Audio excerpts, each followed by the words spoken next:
In 1805, the sitting vice president of the United States started planning to build his own country, using a private army, a plot to seize American territory, and a general who was secretly working for two governments at once. This isn't the Aaron Burr most people know. Everyone remembers the duel. Almost nobody knows what he did 2 years later, or how close he came to getting away with it. By the end of this video, you'll understand how a sitting vice president ended up on trial for treason, with the President of the United States himself dragged into the case.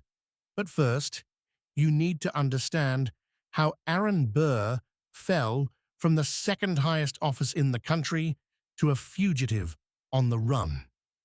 In July of 1804, Vice President Aaron Burr shot and killed Alexander Hamilton, the former Secretary of the Treasury, in a duel in New Jersey.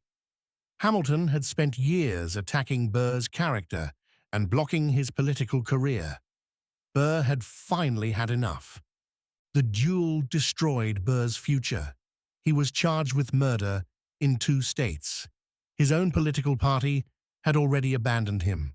By the time his term as vice president ended in 1805, Aaron Burr had nothing left to lose, and nowhere left to go but west. That's when things got strange. Burr began traveling through the Western territories, meeting privately with wealthy landowners, foreign diplomats, and one very important old friend, General James Wilkinson, the commanding general of the entire United States Army. Nobody knows for certain what Burr was actually planning. Even historians still argue about it today, but depositions, letters, and testimony from the time point to something enormous: raising a private army, seizing Spanish territory in Mexico and Texas, and possibly convincing the Western United States to break away entirely and form its own country, with Burr at the head of it. He purchased land, he built boats, he recruited men, and he did it all while corresponding with General Wilkinson in secret code. For over a year, nobody in Washington had any idea what was happening on the frontier. Then, in the summer of 1806, Wilkinson got scared. He realized that if this plan collapsed, he'd go down with it. So he did the one thing Burr never saw coming. He turned on him. Wilkinson sent a coded letter straight to President Jefferson, exposing the entire plot and naming Burr as the mastermind. Jefferson didn't hesitate. He issued a public proclamation naming Burr a threat to the United States and ordered his arrest on sight. Burr's plan collapsed almost overnight. Militia raided his island staging ground on the Ohio River. Most of his recruited men scattered.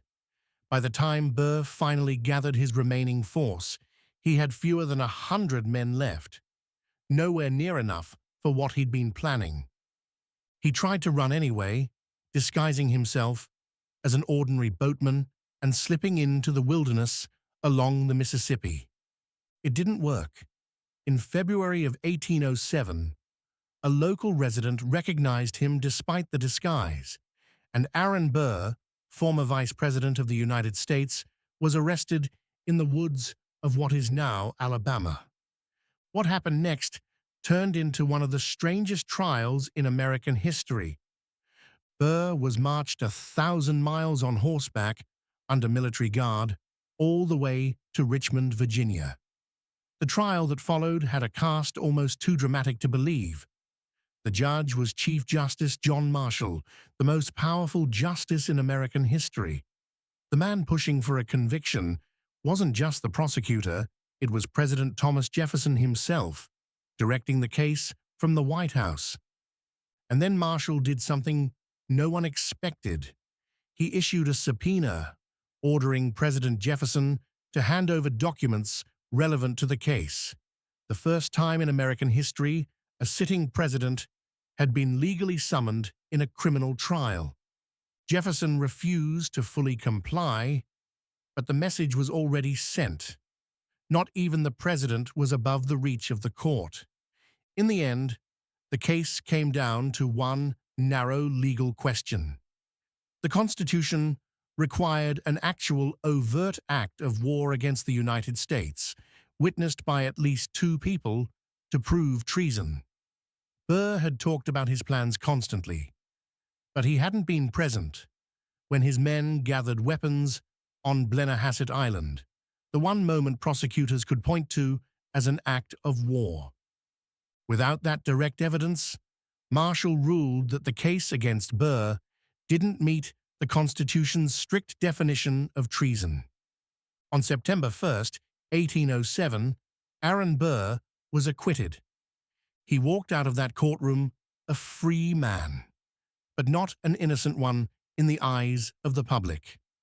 Newspapers across the country still called him a traitor. His political career was already over. Within a few years, Burr left the country entirely, spending time in Europe before eventually returning to New York, where he lived out the rest of his life in obscurity. The Burr Conspiracy never got the ending people expected. No war, no new country, no dramatic downfall. Just one of the strangest, most ambiguous almost moments in American history, and a legal precedent that still matters today, that treason requires proof, not suspicion, and that not even a president is untouchable in a court of law. If you didn't know this story before today, you're not alone. It's one of the most bizarre chapters in early American history. Subscribe for more stories like this one, and let me know in the comments what obscure historical event you want covered next.